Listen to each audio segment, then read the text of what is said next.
Have you ever wondered how De La Salle University, one of the Philippines' top schools, actually began? The story isn't as straightforward as you might think. It's a tale of war, religious rivalry, and a lot of persuasion. Let's rewind to the late 1800s. Spain lost its war with the United States and sold the Philippines for $20 million. The Americans took over, bringing with them a new policy they called benevolent assimilation. This meant building schools, infrastructure, and introducing American-style governance. But it also meant something that worried the Catholic Church: the arrival of Protestant missions. The Church knew that the Spanish friars were deeply unpopular. So they started bringing in non-Spanish clergy, especially those from religious orders known for education.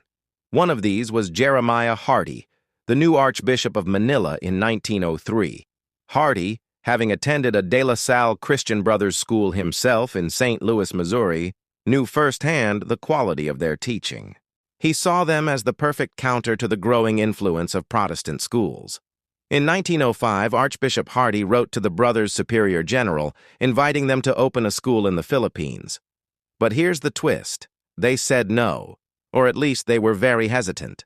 The Philippines back then was seen as a hot, disease-ridden, and politically unstable country. It was hardly an attractive destination.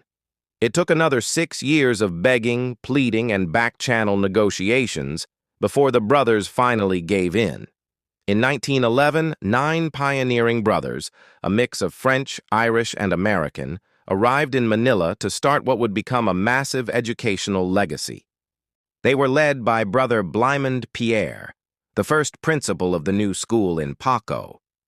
But their struggles were far from over. The heat was unbearable for men used to cooler climates. Illness was a constant threat. Their students weren't fluent in English. The new medium of instruction and initial enrollment was discouragingly low.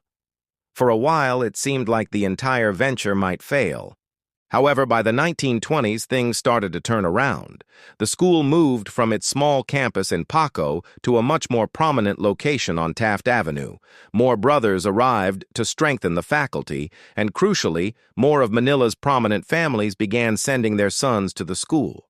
This stabilized enrollment and the school's finances. Those first students grew into loyal alumni who supported their alma mater and, in time, sent their own sons, starting a tradition that continues to this very day.